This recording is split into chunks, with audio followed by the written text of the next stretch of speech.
Welcome to BlackExcellist.com, the site where we celebrate Black excellence, opulence, and affluence.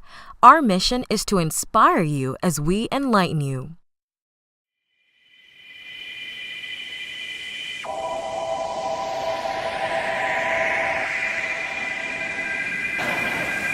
First and foremost, I can't express my gratitude enough. It's an extreme honor and privilege to be on this stage before you all. I kind of look at every speaking opportunity kind of like an assignment, because this is something that I didn't plan to do. As a matter of fact, had no interest in it. But about 10 years ago, I was in a position in my life to where I was a projected first-round draft pick. Had been playing a game of football since I was 7 years old, and I was watching film one day in the University of Tennessee's football complex. And as I'm watching film on the California Bears, my defensive backs coach, a guy by the name of Larry Slade, he comes into the room and he says, "Inky, I got some great news for you." I said, "What is it?" He said, "Man, can you believe you're a projected first-round draft pick? Automatic multimillionaire. I got your paperwork back. I got your grade back from the NFL. The only thing you have to do is play football." I said, "The only thing I got to do is play football." He said, "The only thing you have to do is play football." I drop the clicker, I get up, I run out of the room, I get my phone out, I call my mother and my grandmother, I get them on a three-way, and I said, "Listen," I said, "after this season, we will never struggle again." I said, "We would never miss another meal. We would never have to stand on the curb at Christmas and you all stand behind us and tell us you all just be grateful because we got robbed on Christmas Eve for the one pair of Nike shoes that I did have." I said, "We will never miss another meal again," because I grew up inner city Atlanta in a two-bedroom home. And there was 14 of us living there, and I used to sleep on the floor with roaches and rats, and I didn't sleep in a bed by myself until I went on my official visit to the University of Tennessee, and guys didn't understand why I didn't want to go out. And so you have a host when you go to college visits, and my host came up and he said, "Inky, we're gonna have a big time." And I said, "What is it?" He said, "Man, we're gonna go to a sorority party and we're gonna go to a basketball game." And I said, "Man, if you don't mind, can you please take me to the Marriott?" He said, "Yeah, I'll take you. You wanna go get changed?" I said, "Yeah, can you take me to the Marriott?" We pull up to the Marriott, I'm getting out of the car, and he says to me, he said, "Are you okay?" I said, "Yeah, I'm fine." He said, "Are you sick?" I said, "No, I'm not sick." He said, "You want to stay in the Marriott?" He said, "Man, listen, I don't know if you've ever been to a college sorority party, but I think you need to go. It gets pretty wild." I said, "No, I have no interest." I said, "See, what you don't understand, this is my first time sleeping in a bed by myself, and it's a king size at that. So I don't care about a sorority party." And I get up in that room and I call all of my cousins and my boys back in Kirkwood. That was my neighborhood back in Atlanta. And I said, "Man, you guys got to go to college." All right? They said, "Inky, we don't know about that college." I said, "Yeah, you get your own king-size bed." I thought, that was the route. But anyway, I start my junior season. I'm a highly touted NFL recruit, and I go out my first game, have a great game, interception, big hit. Everything is off to a great start. We get in the second game. We're playing against Air Force. Gets late in the game, about 2 minutes left in the game. And anybody that's ever watched a game of football, when you get 2 minutes left in the game is practically over unless you're playing against Tom Brady or Peyton Manning, right? And so the quarterback drops back, releases the ball down my sideline. A guy catches it. I go to hit him. And as soon as I hit him, it seemed as if every breath in my body left. My body went completely limp, stiffed up. I fall to the ground. As soon as I hit the ground, I blacked out. Never happened to me before. My eyes open. My teammates run over to me. They said, "Ink, get up. Let's rock. Let's go, man." I said, "I can't." They said, "What do you mean you can't? You always get up. Get up. We need you." I said, "I know, man, but I can't move." They said, "What do you mean you can't move?" I said, "There's a shock going from my neck to my toes. I can't feel anything." The shock eventually left. It stayed in my right arm and hand, and the doctor came out and they put me on the spine board, and as they were wheeling me off the field, we get to the ambulance, and my father is standing beside the ambulance, and I'm the type of person, I believe there's some good in every situation that we face. I believe if you train your mind to see the good in the situations that you don't like, that brings you discomfort, that brings you a certain level of opposition, I believe if you train your mind to see the good in it, it's easy to extract it. And so I say to my father as I'm lying on the spine board, I said, "Pops, I got him, right?" And he looked back at me, he said, "Yeah, you laid a nice lick on him, but I think you got the worst part of this." And they put me in the ambulance. They said, "We're going to take you over to the hospital, run a couple tests, we'll bring you out, we'll tell you what's up." They take me in, they run the test, they bring me back into the room, and when they bring me back into the room, my mother comes in, she kisses me, she prays for me, and she says, "Son, you will be fine." And as she's going to walk out of the room, the doctor came in running from the opposite side, but as he was running, he was screaming. And he was running, he was screaming, he was saying, guys, get in here. We got to rush this kid back to emergency surgery. He's about to die. I said, die? I said, my mom just said, okay, you said die. There's no in between. He said, yeah, I hate to tell you, but you ruptured a subclavian artery in your chest. You're bleeding internally. We got to rush you back, take the main vein out of your left leg, plug it into your chest in order to save your life. And the next morning when I woke up, my perspective had completely changed. I didn't think about if I was going to play Alabama the third Saturday in October. I didn't think about if I was going to play Florida the next week. Instead, with the situation, it was a heavy level of conviction attached to it. Even though people were coming in to check and see how I was doing, I was thinking about my legacy and I was thinking about my life in a manner of such, when people speak about you one day, well, the only thing they say about you is, man, that guy was an amazing athlete. Like one day when I'm blessed to have a family, and now I do, me and my wife, we got a 5-year-old son, a 6-year-old daughter. I met my wife when we were 7 years old. She told me she was going to marry me in the 8th grade. I thought she was crazy, but that proved to be prophetic. We're married today. But I thought about my life and I said, is this the only thing that people would talk about you? Football? Like, well, the only thing they say is, man, that guy, I remember he was 165 pounds. He bench pressed 325 pounds. I remember when he ran a 4.38 in a 40-yard dash. Or will my life have something of substance and value attached to it? Will I just be this efficient but not effective individual? I did things right, but I never did the right thing. Like, will my life have something of substance and value that when people can see me and they can point to me, it makes them want to raise the standard in excellence in everything that they do and everything they're connected to and everything that they're part of? Or will people just say, man, this guy was a great jock, he was a great athlete?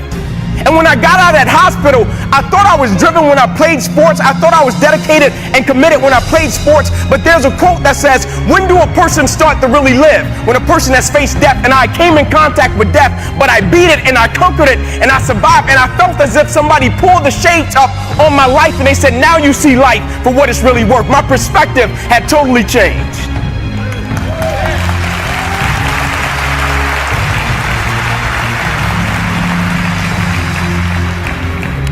And I went to rehab for my arm for 2 years, 7 days a week, straight. And they would order me different machines. They would get me an arm skateboard. They would get me different things that I could breathe in, because they cut me 6 times down my left thigh. They cut me 1 time across the left side of my neck, 1 time across the right side of my neck, twice through my right ribs. They cut out my right pec. They put 350 staples in my body and they bandaged me from my neck to my knees. I had to learn how to walk again. I went from bench pressing 325 pounds, jumping a 40-inch vertical, to now my roommates had to help me take a bath because there were certain incisions that I couldn't get wet. And I went to rehab for 2 years, and the doctors, at the end of every visit, I would step up and I would say, man, is there anything that you could tell me? Like, can you give me anything? Are you seeing anything? Any nerves regenerating? Are you feeling anything? Can you tell me something? And the only thing they would say at every visit, come back tomorrow, for 2 years. And so one of my last visits, I got up off the table. I'm a pretty positive guy, speak life. You know, I believe in looking at situations with the right perspective. And I jumped up off the table and I said to the doctor, I said, man, are you seeing anything? Can you give me any good news? And he said to me as he dropped his head, he said, Inky, you probably will never be able to use that arm or hand again for the rest of your life. And I responded to him and I said, physically. And he said, physically? That's interesting. I said, yeah, physically. I said, physically, you know, I can't punch anybody with my right. I got a mean left, right? I got a mean left hook. I can't do a lot of things that I want to do with my right. I can't. You know what's one of the coolest things that I thought was as a kid, right? It wasn't anything with athletics, and I was a four-sport athlete. But one of the coolest things that I thought about my whole life, right? When I was a kid and I grew up in this community, I saw everything by the time I was a senior in high school. I saw murder. I saw people get robbed. I saw people get stabbed. I saw drugs being sold. I saw people use drugs. That's why I never touched any of it.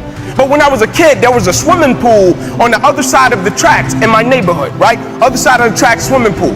And I would walk past the swimming pool all the time. And the coolest thing in the world to me, not just what's in the world, the coolest thing was when I would see a father and he would grab a kid and he would throw him up and he would catch him. And they would laugh and they would smile, and I would always stand on the fence and I would say, man, I can't wait until one day I have my wife and my children. And I could take him to a pool and I could throw him up and I could catch him and I could see him smile. And when the doctor looked at me and I said physically, I said I can't do some of the things that I wanted. I can't throw my kid up like I wanted to in the pool. Like some of the things I can't do. I said, but I could use this arm every day for the rest of my life by the way that I live my life, because I would never let a circumstance or a situation define my life. Adversity is adversity. And the reason I love adversity is because you don't judge a person's character by where they stand when everything is all good. Everybody can stand up and do good when everything is all good. Everybody can smile when it's sunshine. Everybody can do right when everything is going right. Everybody can do that. But everybody can't face opposition, adversity, and challenges and say, I've been waiting on you to come. I'm going to embrace you, and I'm going to figure out a way to use you, because you would never turn me into a different person. You would never make me a person that people don't recognize before the adversity. You ever seen a person that faced something and you don't even recognize them?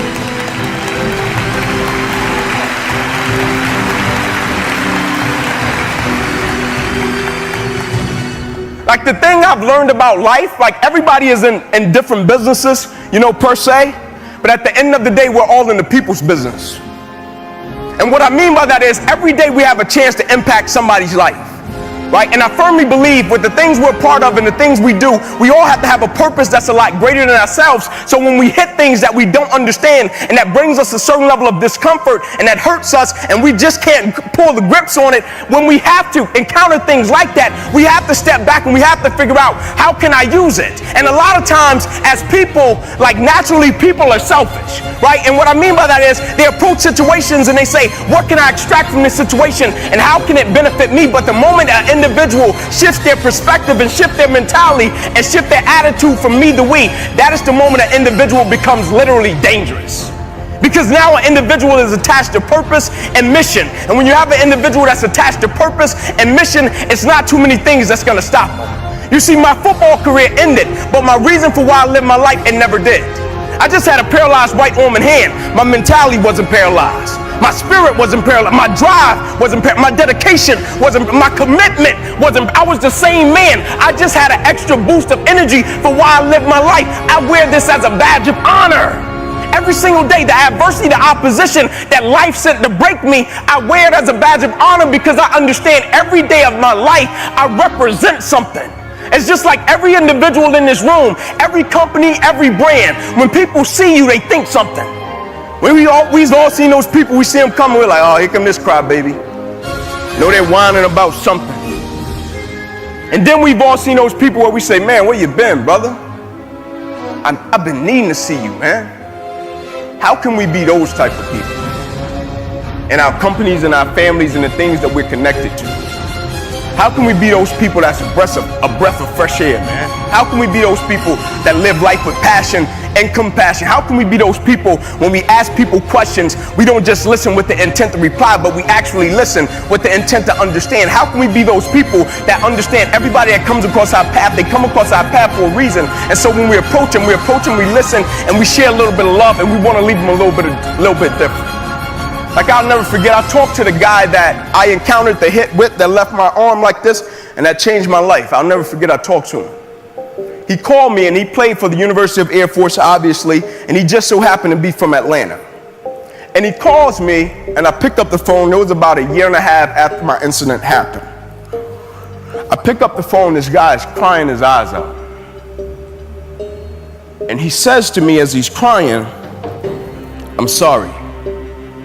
I'm sorry, I'm sorry. He said, I didn't have a shot at the NFL. He said, you did. He said, I feel as if I messed your life up. And I said to him, thank you. He stopped crying. He said, what do you mean, thank you? I said, I'm saying thank you because if this incident didn't happen, who's to say that I would be the man that I now am?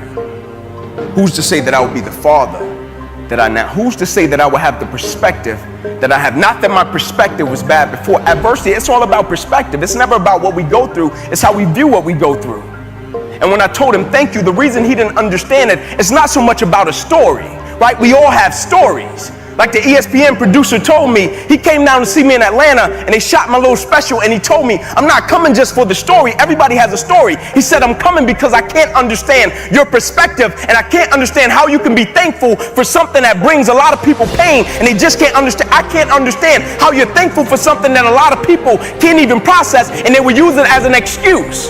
And I said, you probably can't understand it because you don't live life the way that I live it. Every single day I wake up, the only thing I need is a breath of fresh air. That's it.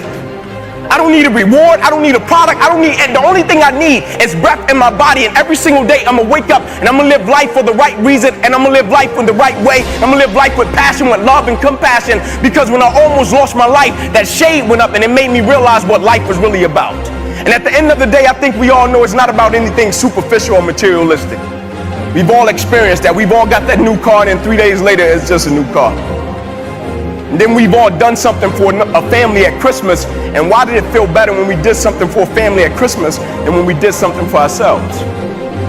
Because life is attached to growth. And life is attached to service. And what that service is serving something that serves a lot greater purpose than just ourselves. And I'm reminded of a story about two gentlemen, very wealthy, ran companies, very wealthy. They ended up getting terminally ill. They put them in this facility. The guys were in this facility. They would come out every single day in the common area. They would have fun. They would do their thing. And they would put them in a room. They would eat. They would drink. And so one of the guys, he asked the nurse, he said, hey, nurse, can you put me in a room with that guy? I really like it, man. We're having a great time. We're hitting it off. She said, sure. She put him in the same room. So she would bring him something, water, something to drink, some food. Every single day they would eat. They would drink. And so one of the guys, he had a bed and it was by the window. And so every single day his buddy on the opposite side would say, man, can you tell me what you see out that window when you get the strength to lift yourself up? He said, yeah, cool. So every single day they would eat, they would drink, and he would lift himself up and he would look out of the window and he would say, man, I see a beautiful skyline. He said, man, I see beautiful flowers, beautiful kids running, playing, beautiful couples walking, holding hands. And this guy on the opposite side would say, man, thank you so much. That really helped me. You know, we're about to die. Really helped me. One day, nurse came in the room. Guy with the bed by the window had died. She started prepping him. She's taking him out of the room. And as she's rolling him out, the guy on the opposite side said, hey, nurse. He said, what is it? He said, can you do me a favor? He said, yeah, what is it? He said, whenever you put that guy wherever you got to put him, can you come back and can you please roll my bed by the window? I want the opportunity to lift up, look out of that window and see what he used to tell me about that really helped me in my situation. She said, sure. Next day she came in, brought him some water, brought him some food. He ate, he drank his water. He lifted himself up. He looked out of the window and the only thing he saw was a brick wall. He started yelling, screaming, nurse, nurse, get in here. Nurse came running. She said, what is it? He said, why is there a brick wall there? He said, you know, my buddy used to tell me about this beautiful skyline, beautiful flowers, you know, beautiful couples walking, holding hands, beautiful kids playing. He said, can we please get that wall removed? He wanted the whole wall removed. The nurse responded and she said, you didn't know? He said, no what? She said, you really didn't know? He said, no what? She said, he was blind. She said, he couldn't have seen that even if he wanted to. She said, you didn't know. Every day he did that because he knew it brought you joy. Every day he did that because he knew it brought you peace. Every day he did that because he knew it helped you with your situation. Every day he was about to die himself, but here you had a blind guy that lifted himself up, looked out of a window, and painted a picture that he couldn't even see simply because he knew it served as a blessing to his counterparts. And so as I leave you today, I have to pose the question, why do you really do what you do and where is it taking you? Like, what's the GPS that's on the end of our decisions and our choices? Like, where is it really taking us? Because at the end of the day in life, it's only two things that matter. And it's not about the biggest car, it's not about the biggest house, it's not about the bank account. It's only two things that matter. It's about who we become in life, and it's about what we give back to life. And I don't know about you, but every single day I'm blessed to be above ground. I'm gonna make my time count and I'm gonna give something valuable back to life. Please don't be the people in this world that become a public success, but they're private failures. That's my time. God bless you. Thank you. We appreciate the fact that you stayed with us until the end. Thank you for spending time with us, and don't forget to like this video. Also, make sure you subscribe so that you never miss a video. Bye for now. We will see you tomorrow.